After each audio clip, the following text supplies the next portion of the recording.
Next furniture हो गया है। Next we have is fix deposit. Fix deposit कितना है हमारा 10,000 है, और यहाँ पर फिक्स डिपॉजिट है क्या, चेक करो।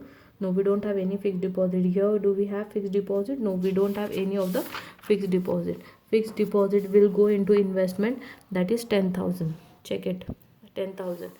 Then we have is fixed deposit done. Now we'll complete our receipt side. First we completed the liability side, then we completed the asset side. Now we'll complete this one by one. Now see, opening balances we don't take because that is taken in the opening balance sheet. ठीक है. Then we have loan from PDCC bank, हमने इसका किया है. Share capital भी किया है. Deposit from members, ये भी हमने किया है. Then we have members short term loan, ये भी था हमारे पास, हमने ये भी किया है. Entrance fees is the income and it will go into income other miscellaneous में. देखो मिसलेनियस इनकम में एंट्रेंस फीस गया है 1,100. Clear? Okay, then we have is commission will again go into miscellaneous, that is commission 3,350, that will not go into miscellaneous, but we have other schedule that 350. Next we have is interest on loan, कितना है 13,500. Interest on loan is 13,500. See interest on bank loan यहाँ पर भी है, ये हमारा receipts है, मतलब ये हमारा इनकम है 13,500. Interest on loan that is 13,500. फिर उसके बाद क्या है हमारे पास, interest on fix deposit 1,000. Interest हमारा फिर से इनकम है. Interest on fix deposit 13,500, that is total 1,000. 13,500 plus 1,000 that is 14,500. और एडजस्टमेंट में क्या दिया है, outstanding interest on loan was amounted to ₹2,100.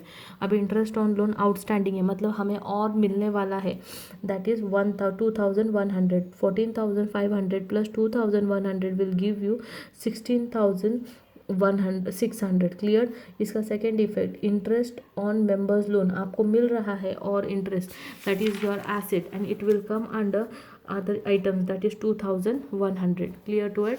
Okay. Next one we have is interest on fix deposit, ये भी हो गया. Dividend is ₹50. डिविडेंड ये फिर से हमारा इनकम हो गया है, तो dividend received on shares we have one schedule, that is schedule number 2 in the income side, that is ₹50. Clear?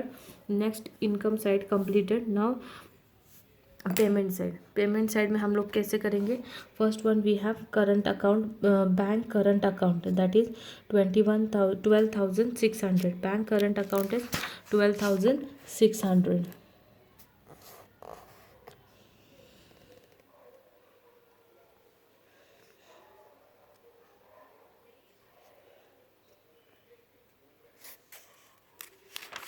Okay.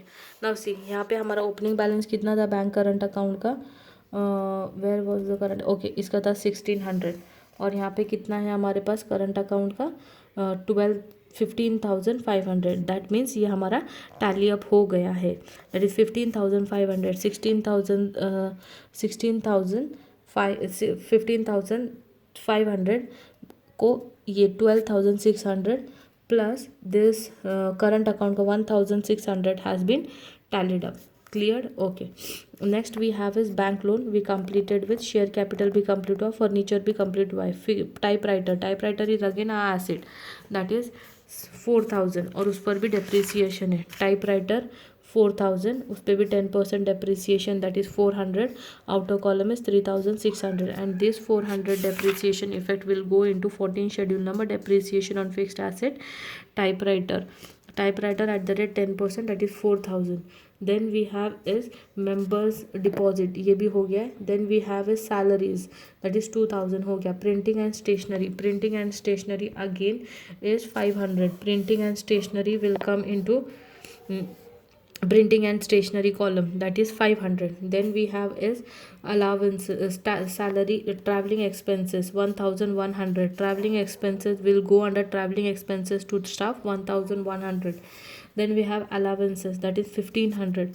Allowances, salaries and allowances 1500 see allowances salaries and allowances में ही 1500 जाएगा आउटर कॉलम में. Then we have interest on loan term, short term हो गया. Audit fees that is 250. Audit fees का under schedule 10 के बाद 11 schedule है 250.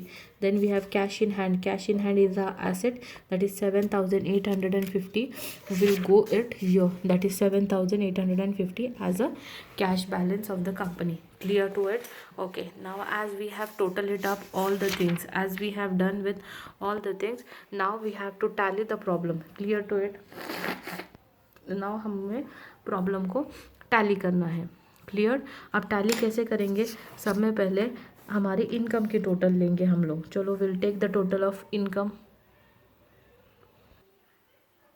ओके, चलो I have did the total. See, total of your income side is 17,1100 and total of your expenditure side is 8,700. The greater the total you have to write on both the side. 17,100 is the greater total what you have to write on the both side. 17,100 minus the total of your expenditure, that will give you 17,100 minus 8,700 will give you 8,400. this is your current year's profit. now my dear students, balance sheet को आपको tally करना है. This current year's profit has to be added up into the profit and loss account of your previous year. इस profit and loss account में current year का profit आपको add up करना है. ओके, ये कैसे कैलकुलेशन है, I will show you now. Add up करना है, ठीक है. ऐड अप किया. ओके, नाउ इधर जो रिजर्व फंड है उसमें प्रीवियस ईयर के जो प्रॉफिट होता है उसका आपको 25% ऐड अप करना पड़ता है, ठीक है. तो यहाँ पे देखो प्रीवियस ईयर का प्रॉफिट 8000 था, current year is 15 and 16, previous year है 14 एंड 15. तो इस प्रॉफिट का आपको, ये प्रीवियस ईयर का प्रॉफिट है, इस प्रॉफिट का आपको 25% ट्रांसफ़र करना है रिजर्व फंड को. ट्रांसफ़र किया 25% रिजर्व फंड को. The amount is 2,400 of current year and previous year 2,000, that is 4,500. clear to it? okay, next adjustment, as we have got our profit, हमको हमारा पैसा मिल गया है, प्रॉफिट मिल गया है 8,400. तो हमें हमारी डिविडेंड डिक्लेयर किया हुआ उसके अमाउंट का एडजस्टमेंट सॉल्व करना होगा. Directors recommended dividend at 10% on share capital on 1 April 2015. 1 April 2015 को ही हमारे डायरेक्टर ने 10% डिविडेंड डिक्लेयर कर दिया था. 1 अप्रैल 2015. तो प्रपोज डिविडेंड, पिछले साल का जो डिविडेंड होता है, याद रखो करंट ईयर में पे किया जाता है और करंट ईयर का डिविडेंड अगले साल पे किया जाता है. ये 10,000 हमारा प्रॉफिट पिछले साल का था, उसमें प्रपोज डिविडेंड जो था 2,500, क्योंकि पिछले साल का जो शेयर कैपिटल है my dear students that was 25,000, उसका 10% इज 2,500. 10,000 minus 2,500 gives you 7,500.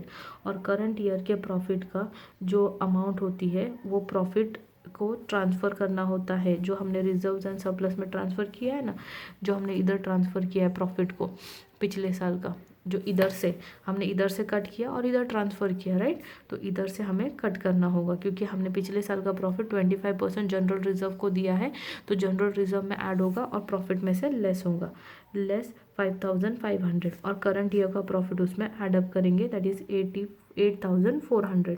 क्या किया हमने, पिछले साल के प्रॉफिट्स लिख लिए, उसमें प्रपोज डिविडेंड कितना था, 10% था, तो हमने कर शेयर कैपिटल का 10% निकाला, दैट इज़ 25,000 का, वो लेस किया, इट केम अप टू 7,500.